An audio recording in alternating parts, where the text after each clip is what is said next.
Previously, as Jinwoo defeated the architect in the double dungeon, the architect delivered one final prophecy. When the pillars of fire that hold the heavens are raised, an inevitable death will approach your way. Jinwoo, with a steely glint in his eyes and a cold smirk, simply responded, "As you please." Meanwhile, the association members outside the dungeon were waiting for the hunters to return. They note that it's been an hour since the members of the Hunter Guild went in and begin to worry about what might be happening inside. Soon they see the hunters returning. Judging by their condition, they are shocked that even the elites of the Hunter Guild ended up like that. They wonder what exactly happened in the C-rank gate. Wu Jincheol approached the Bravery Guild members, asking for their help in moving the bodies of the deceased. Stunned, they quickly agreed. Behind them, Jinwoo also exits the gate, thinking to himself that the system architect is now gone, and he still doesn't have all the answers to his questions. After they all make it out, Wu Jincheol tells Jinwoo that around 20 top-ranked elite hunters have died. If this had been a dungeon break, the damage would have been unimaginable. He then asked Jinwoo how he knew there was a double dungeon inside this particular gate. Jinwoo responds that the dungeon summoned him there, explaining he received a message telling him to come. Hunter Wu asks if they can see that message, but Jinwoo says it was something only visible to him. Hearing that, Wu thinks Jinwoo isn't joking, especially since he's not someone to make up stories. Cha Hai-in arrives and checks on Jinwoo, asking how he is. Jinwoo replies that he's fine, but then suddenly collapses. Everyone panics and rushes toward him. The story shifts to Japan, where trucks loaded with mana crystals are being transported to the S-rank gate. Watching this, Hunter Yuri Orlov comments that 200,000 tons of mana crystals should be enough to power the magic circle.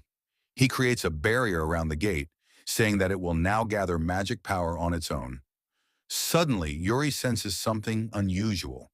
When asked if everything is all right, he says the barrier is perfect, but he can feel a presence nearby.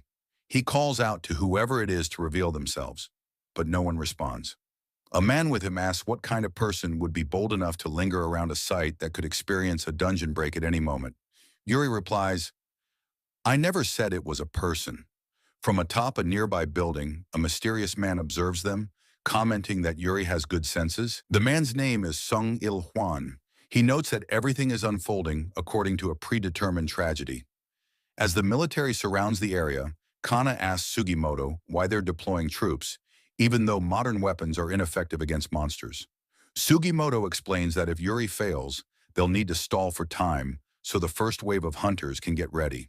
Kana realizes the soldiers are merely sacrificial distractions. Sugimoto remarks that as long as they're on the front lines, they're not so different. Sugimoto's gaze remained fixed on the gate. He says we're merely witnessing how powerless humans are when faced with such disasters. Meanwhile, Yuri Orlov is confident that if things go well, he can handle the S-rank gate alone. He adds that he'd like to be called the man who cleared an S-rank gate solo, but unfortunately, there's someone else more fitting for that title. He opens a bottle preparing to drink when the man behind him warns that it might not be a good idea. Yuri responds, saying he'll show him the best show he's ever seen. He takes a drink to calm his nerves. He asks how many S-rank hunters are on standby. He's told there are 15, then asks why the US didn't send any S-rank hunters for backup. The man tells him that a new S-rank gate appeared on the east side of Maryland, and other gates also emerged in England and India. As they speak, the gate begins to break. Back in Korea, Jinwoo wakes up in a hospital. He sits up and sees Jinho, who is there to visit him. Jinwoo asks what happened, and Jinho starts crying, telling him he's been unconscious for 3 days. Jinwoo immediately asks about the S-rank gate in Japan. The scene shifts to the day the dungeon break occurred. Giants emerge from the gate, monsters that would normally be the final boss of an A-rank dungeon, and there were many of them. Yuri confidently uses his barrier, powered by mana crystals, to contain them. The monsters try to break out, but the barrier holds. Yuri smiles, thinking that monsters from mere A-rank gates can't breach it. But all of a sudden, his confidence turned into horror as he saw a gigantic monster approaching the barrier. With one swing of its weapon, the creature managed to slice through the barrier with ease. The story then shifts to the present, where Yu Jinho is explaining everything to Sung Jinwoo about the recent incidents that occurred while he was unconscious. A Chairman Yu Myung-han wakes up from sleep in his office. He asks his secretary how long he has been asleep. The man replies, 23 hours. They were prepared to take him to the hospital if he didn't wake up after 24 hours, just as he had instructed. The secretary hands him some documents containing information about the person who was cured of eternal slumber. He informs him that the patient is apparently Hunter Sung Jin-woo's mother. Hearing that, Yu Myung-han begins to suspect that Sung Jin-woo might possess the ability to cure eternal slumber. His secretary tells him someone is there to meet him.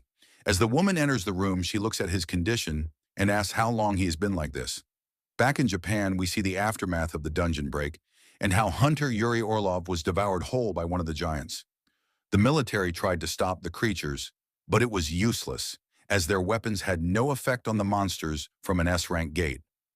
Witnessing the devastation, Japan's Hunter Association chairman, Matsumoto Shigeo, orders the remaining S-rank hunters to stop the giants from advancing, and all of them charge toward the monsters. They attempt to blind the giants by targeting their eyes, but the monsters were surprisingly fast and easily dodged their attacks. Hunter Kanai Takeda, in disbelief, wonders how such massive creatures could move so quickly.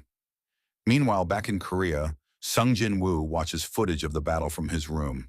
He reflects that, at this rate, just like during the Jeju Island raid, the whole of Asia could be in danger.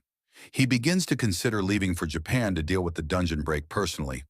But then, from behind, he hears a voice telling him not to go. It's his younger sister, Sung Jin-ah. He asks what she means, and she tells him she knows he's planning to leave. Jin-woo assures her that he's not going anywhere. He says he's been working too hard lately and just plans to rest for a while, telling her not to worry. Later, we see him sitting outside in the park. He summons Beru and asks about the condition of his sister. Beru replies that there is nothing abnormal about her behavior. Jin-woo, however, suspects she may be suffering from trauma. She had never tried to stop him from going on a raid before, except for his very first one 4 years ago. He wonders what he should do. As he's walking, a car stops in front of him. Fast forward, we see him inside the office of the Yujin Construction Guild, where CEO Yu Myung-han greets him and introduces himself. He places a blank check in front of Jin-woo, saying, "I'm not arrogant enough to believe money can't buy anything, especially when I'm speaking to an S-rank hunter. Please consider this a token of my sincerity." Seeing this, Jin-woo suspects whatever he's about to hear must be confidential. It's not something as simple as a guild invitation. He asks, "What do you want to buy from me?" Yu Myung-han reveals that he suffers from the same illness that afflicted Jin-woo's mother, eternal slumber. Jin-woo asks if Yu Jin-ho, his son, knows about this. Myung-han says that aside from his physician, only 3 people are aware of his condition. He explains that after searching for a cure everywhere, he discovered the only person to ever recover from the illness, Jin-woo's mother.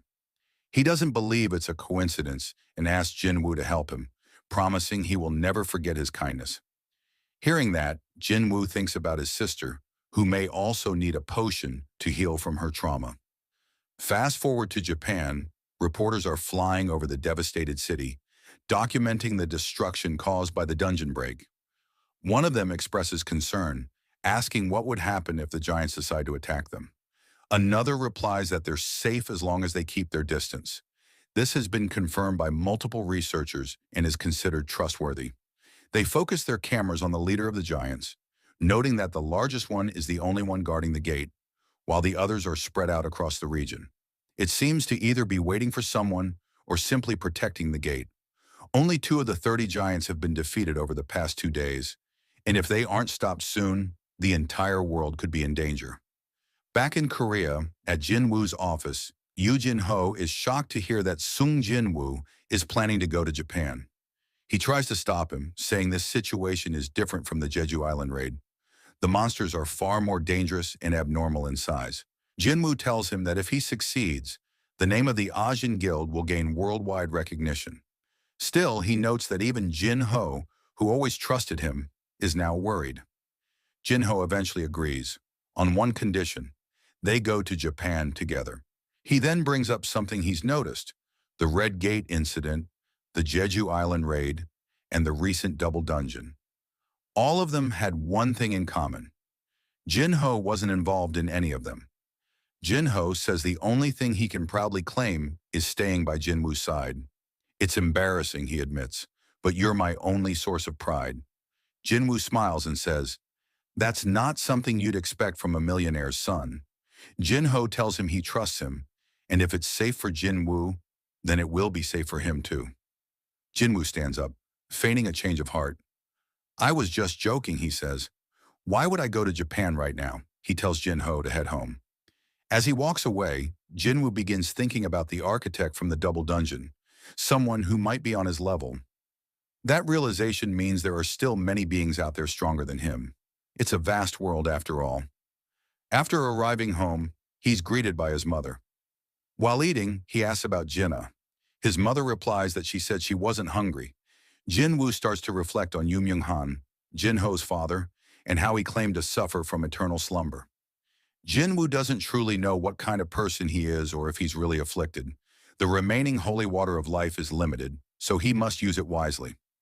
Once finished with dinner, Jinwoo tells his mother he's going out for a while. He knows there are people out there stronger than him, but as long as his growth continues, he needs to be on the battlefield to become stronger. Before leaving, he visits Jinna in her room. We need to talk, he says. Sitting beside her, he wonders where to begin. He confesses that he almost died recently. Turning to her, he sees no reaction. I'm always in dangerous situations, he explains, but this time was different. I really thought I'd die.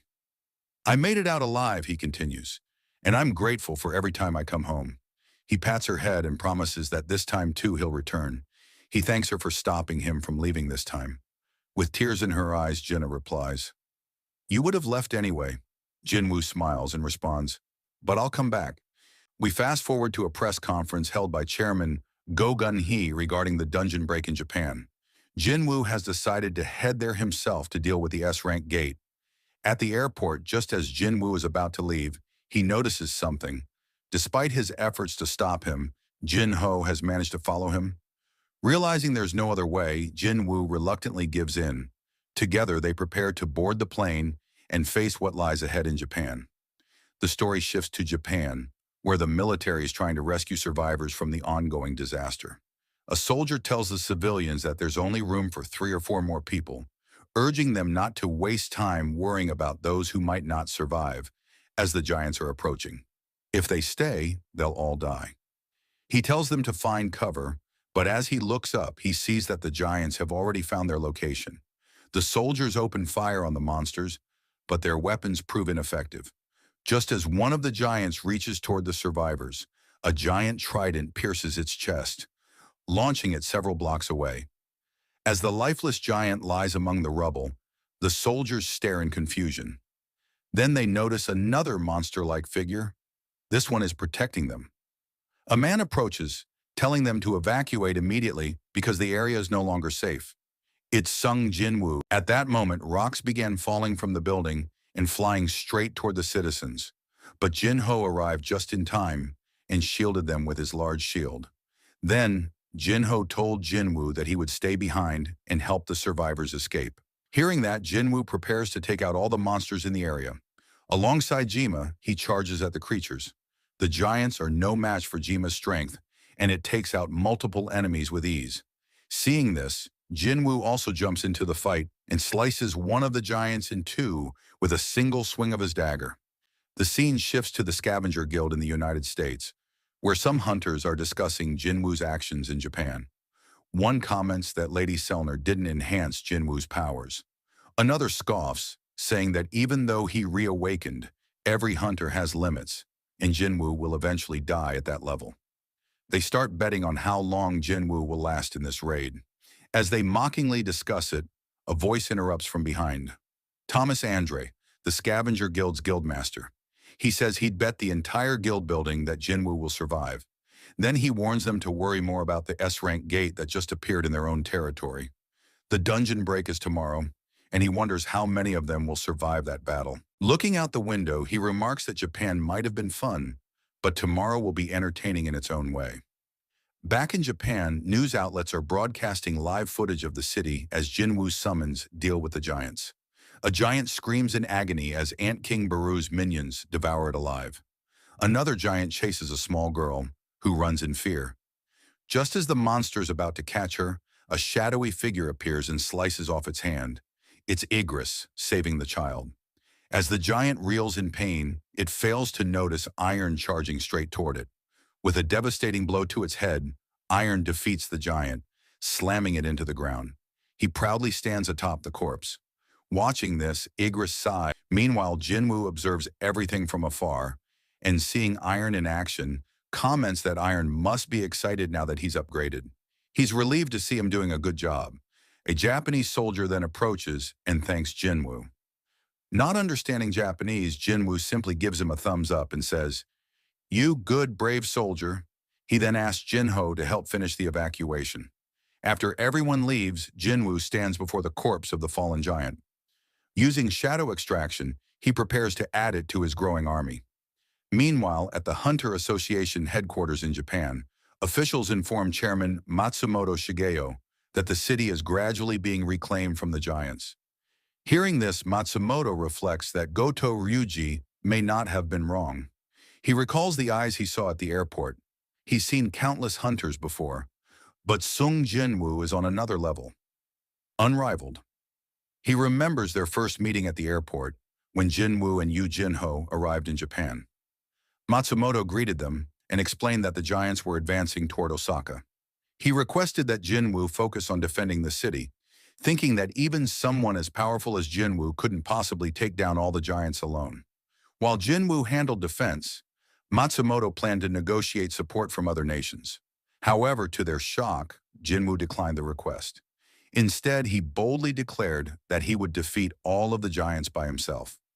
The scene shifts to Jinwoo, who is contemplating names for his newly extracted shadow soldiers. He decides to keep it simple by numbering them from 1 to 5.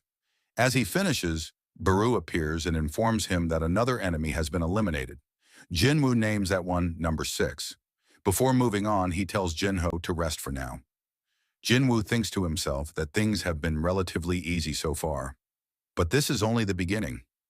His shadow soldiers continue sweeping through the country, annihilating the giants. These powerful summons even heal themselves after being defeated, making them nearly unstoppable. However, due to the S-Rank Gates dungeon break, other portals have appeared, releasing lower-tier monsters that are also wreaking havoc. This has made simultaneous evacuation and suppression operations extremely difficult. Fast forward 7 days later, Jinwoo and Jinho are searching for remaining survivors and giants across the city. Eventually, they arrive before the massive leader of the giants, stationed at the gate. Seeing the size and destruction, Jinho sighs and mutters that everything's ruined. Just then, they hear a familiar voice. It's Miss Hoshino Hankawa, the interpreter who previously traveled to Korea with Gotoruji. Jinwoo asks her about the whereabouts of other hunters, but she explains that she's the only one left in Tokyo. The others are either dead or scattered. She adds that the giants have spread out across the country, but thanks to Jinwoo, most have already been annihilated. Now the remaining giants are being dealt with by hunters and Jinwoo's shadow soldiers. Jinwoo says that means only one remains, the giant guarding the gate. Looking around at the devastated city, he's reminded of the demon castle. He begins to wonder, was this destruction a model? Did the system architect design the demon castle to reflect a possible future? But the architect is already dead, and Jinwoo hasn't received any messages or visions since. Perhaps that was his real body. Regardless, Jinwoo resolves to prevent that future from happening. That's why he trained, to wield power unmatched by anyone. Turning to Hankawa, he says they're ready to move out. She informs him the other hunters haven't arrived yet, but Jinwoo assures her that they have. We then see Kino complaining about how annoying this all is, while Minoru tells her to be grateful. They're alive at least. Frustrated, Hankawa vents that Jinwoo and his shadows are pushing forward, dominating giants that Japanese hunters couldn't even approach. It feels like they're only here to clean up the leftovers, which is infuriating. As she speaks, Jinwoo's shadow army begins returning to him, and the area becomes dense with shadows. Finally, Baru appears and kneels before Jinwoo. Jinwoo asks, "Is it done?" and then praises them. He instructs Jinho to escort Hankawa to safety. Once they leave, Jinwoo begins using shadow extraction on the corpses of fallen giants, filling the field with towering shadow versions of the monsters. As his army grows in number and strength, He gives the final order. All soldiers, charge toward the final giant guarding the S-rank gate. As he gives the signal, all of his summoned shadows rush toward the creature, while Jinwoo chooses to observe the battle from a distance. The giant, sensing the incoming threat, prepares to fight and unleashes a powerful mana wave. Jinwoo is shocked as he watches the giant slice through countless shadow soldiers with ease. Observing the battle, he thinks to himself that the creature possesses incredible strength. It managed to kill 100 with a single swing. He remarks on its overwhelming magic power, even admitting that he felt an urge to flee from the intense and unpleasant pressure it exudes. He reflects that there are only two ways to rid oneself of such a feeling: run away and forget it, or eradicate the source entirely. Despite being vastly outnumbered, the giant holds its ground. The shadows can't even get close, and mana-based attacks seem useless. At one point, it casually catches a fireball with its bare hand and continues to tear through the attacking giants. When the insect-type shadows try to swarm its feet, the giant easily crushes them. Baru, enraged by the sight, prepares to join the fight, but Jinwoo stops him, saying it's not time yet. He thinks to himself that he has enough mana and needs to keep pressing until he finds the giant's weakness. He regenerates his fallen shadow soldiers, but even their solid blows do no visible damage. Jinwoo then realizes that the creature's magic power acts like armor wrapped around its body, which is why it's unaffected by physical attacks. However, he remembers it did flinch and block when a fireball nearly struck its face. That gives him a clue. He summons Kaisel and orders his strongest soldiers, Beru and Igris, into battle. Beru uses his incredible speed to dash toward the creature's face, aiming for its eye, but the giant dodges. Meanwhile, Igris, riding Kaisel, attacks from the air with lightning magic. He fires a beam at the creature's face, but it narrowly evades the attack. Jinwoo confirms that the giant's weak spot is its face. Its mana is only protecting the lower body. The creature retaliates by striking Kaisel, forcing the wyvern out of the fight. Just as the giant seems to gain the upper hand, it notices Igris charging straight for its face. The giant blocks the attack, but that momentary distraction is enough. Jinwoo seizes the opportunity and lands a powerful blow, injuring the giant and making it scream in pain. Baru follows up with another assault, keeping the creature distracted long enough for Jinwoo to prepare his next move. He summons all his strongest daggers and, using Ruler's authority, begins attacking the creature's face. From a distance, Jinho and Hanakawa watch in awe. Hanakawa remarks that this no longer looks like a battle between hunters and monsters. It's more like a clash of monsters against monsters. Back in the battle, Jinwoo uses Violent Slash to destroy one of the creature's eyes. As it howls in pain, he signals to Baru, who enters the creature's skull through the eye socket. Jinwoo keeps attacking from the outside while Baru ravages it from within. The giant begins to vomit blood and finally collapses to the ground. A notification appears.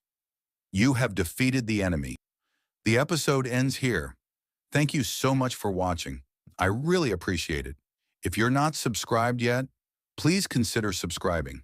Thanks again for your support, and I'll see you next time.